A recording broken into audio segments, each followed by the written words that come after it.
Good morning all of you. Chapter first, concept of economics and significance of stats in economics. Next topic, limitations of stats, or we can say disadvantages of stats. In previous class we discussed features of statistics, and in features of statistics we discussed that statistics expressed numerically. So number first limitation, study of numerical facts only. Study of numerical facts only. It means stats only study numerical facts or quantitative data, not qualitative data. It study only quantitative data, not qualitative data. मतलब इसमें सिर्फ numbers के बारे में बताया जाता है, किसी की फीलिंग्स, किसी के इमोशंस, उससे कोई लेना देना नहीं है स्टैट्स को. फ्रेंडशिप, ऑनेस्टी, विजडम, हेल्थ, इससे कोई पुअर, रिच, इससे कोई लेना देना नहीं है. सिर्फ नंबर्स से लेना देना है. किसी की फीलिंग्स, किसी के इमोशंस से स्टैट्स का कोई लेना देना नहीं है. So study of numerical facts only. So in statistics we study only those terms which are expressed numerically. It does not study qualitative phenomena like honesty, wisdom, health, poor, rich, low, high, friendship, justice, etc. So, in statistics, we study only numerical facts, not qualitative facts or qualitative data. In stats, we can say we only study quantitative information or numerically expressed information, not qualitative or qualities. So, number first, study of numerical facts only. Clear? Number second, study of aggregates only. In previous class, we discussed features of statistics, and in features of statistics, we discussed that single number does not constitute stats. So, aggregates means sum total, or we can say when we compare one thing with another. So, a single number does not constitute stats or a particular unit does not constitute stats. मतलब अगर मैं अपनी information दे रही हूँ, अपने data दे रही हूँ, तो इससे वो स्टैट्स नहीं है. मतलब मैं बता रही हूँ मेरी सैलरी इतनी है, 20,000 रुपए में अपनी पूरी इन्फॉर्मेशन दे रही हूँ, पर मैं एक इंडिविजुअल हूँ, तो मेरी इन्फॉर्मेशन स्टैट्स नहीं है. तो एक इंडिविजुअल, ये भी एक लिमिटेशन है. मतलब हमारी इन्फॉर्मेशन अगर कलेक्ट की जा रही है, वो फिजूल है, वो वेस्टेज है, वो स्टैट्स नहीं है. So, in statistics, we study only the aggregates of quantitative facts. We study only the aggregates of quantitative facts. Quantitative means number. Quantitative facts. So, in stats, we study only the aggregates of quantitative facts. It does not study statistical facts relating to any particular unit. Example, it may be a statistical fact that your class teacher earns rupees 20,000 per month, but as this fact relates to an individual, it is not to be deemed as a subject matter of statistics. भाई ये अगर मैं अपनी information दे रही हूँ, मेरी 20,000 salary है, तो ये मतलब आप बोल सकते हैं कि एक स्टैट्स का पॉइंट ऑफ व्यू है, या आप बोल सकते हैं कि एक स्टैटिस्टिकल फैक्ट है, क्योंकि भैया नंबर्स में है और एक फैक्ट है. पर भाई मैं एक इंडिविजुअल अपनी इंफॉर्मेशन दे रही हूँ, तो ये स्टैट्स का सब्जेक्ट मैटर नहीं है. So second limitation, study of aggregates only. It does not constitute any single number, और we can say single number does not constitute stats, और a particular unit does not constitute stats. Clear? Limitation number 3, homogeneity of data as essential requirement. Homogeneity means similarity.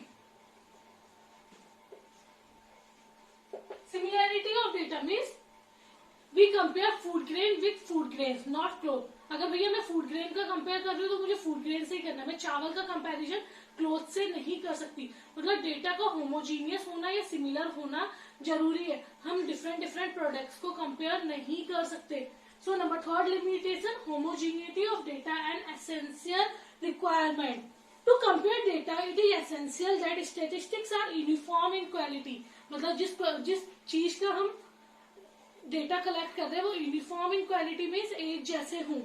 Data of diverse quality and kinds can not be compared, मतलब अलग अलग type के food grains का clothes के साथ, या हम बोल सकते हैं मिल्क का क्लोथ्स के साथ कंपैरिजन नहीं किया जा सकता. For example, production of food grains can not be compare with production of cloth. It is because cloth is measured in metres, क्योंकि क्लोथ किस में मेजर किया जाता है, मीटर में, and food grains are measured in tons. So number third feature, uniform in quality, or we can say statistics is measured in uniform quality, or we can say diverse quality cannot be measured in statistics. For example, production of food grains cannot be compared with the production of clothes, because clothes are to be measured in meter and food grains are to be measured in tons. Fourth point, results are true only on an average. It means most statistical findings true only as averages. Like mean में average निकाला जाता है, mode में, median में, सब में averages normally देखे जाते हैं, but they are not always valid under all conditions. For example, किसी बंदे की सैलरी है 5,000, वहीं दूसरे बंदे की 25,000, और हमें दोनों का एवरेज निकालना है, तो हमारा कितना निकल आएगा, 15,000. 25 प्लस 5 डिवाइडेड बाय 2. पर एक की सैलरी 25,000 है, 15 से बहुत ज्यादा, और एक की सैलरी 5,000 है, 15 से बहुत कम. सो एवरेज हर टाइम हर कंडीशन में वैलिड नहीं होता है.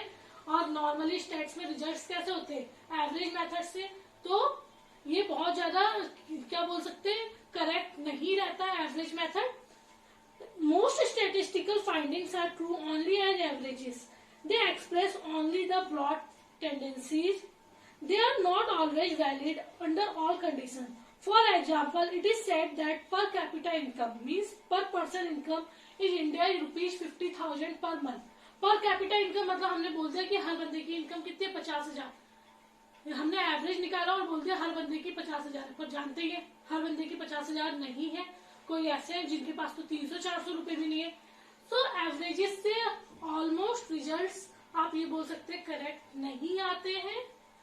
So results are true only on an average is fourth limitation of stats. Clear? Fifth point, without reference result may prove to be wrong. मतलब अगर हमारे पास कोई रेफरेंस नहीं होगा तो हमारे रिजल्ट्स रॉन्ग हो सकते हैं अगर हमने अच्छे से स्टडी ना की हो. Fifth limitation, without reference results may prove to be wrong. In order to understand the conclusion, it is necessary that circumstances and conditions under which these conclusions have been drawn are also studied. Otherwise, they may prove to be wrong. अगर हमने सारे circumstances और conditions नहीं देखे तो जो results हैं वो wrong हो सकते हैं. For example, एक क्लोथ कंपनी है, उसे पहले साल प्रॉफिट कितना हुआ, 1,000, दूसरे साल 2,000 और तीसरे साल 3,000. ठीक है, मतलब 3 साल का अगर उसका प्रॉफिट का एवरेज देखा जाए तो उसे कितना हो रहा है, 2,000 रुपए पर एनम हो रहा है. वहीं अगर हम एक दूसरे बिजनेस की बात करें या हम लोग किसी पेपर इंडस्ट्री की बात करते हैं, उसे पहले साल उसका प्रॉफिट कितना था, 3,000, दूसरा साल 2,000 और तीसरे साल कितना हुआ, 1,000. यहाँ भी इसकी पर एनम इनकम हम क्या देख रहे हैं, 2,000.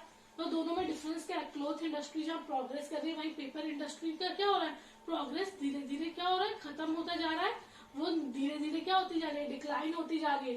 सो विदाउट रेफरेंस, अगर हमारे पास पूरी की पूरी हमने स्टडी नहीं की होगी, अगर हमने क्लोथ और पेपर की स्टडी नहीं की होती, हमें लगता है कि दोनों की प्रोग्रेस सेम है, 2000 मतलब दोनों का बिजनेस एक जैसा ही चल रहा है, दोनों का इकोनॉमिक स्टेटस एक जैसा है. पर जब हमने अच्छे से डीपली स्टडी की तो हमें पता चला क्लोथ क्या है, वो 1,000, 2,000, 3,000 धीरे धीरे बढ़ा है, वही पेपर क्या हो गया, धीरे धीरे डिक्लाइन हुआ है. तो हम बोल सकते हैं कि इकोनॉमिक स्टेटस की बात की जाए तो क्लोथ इंडस्ट्री का डेवलपमेंट हो रहा है, वही पेपर इंडस्ट्री क्या हो रही है, डिक्लाइन हो रही है, धीरे धीरे खत्म हो रही है.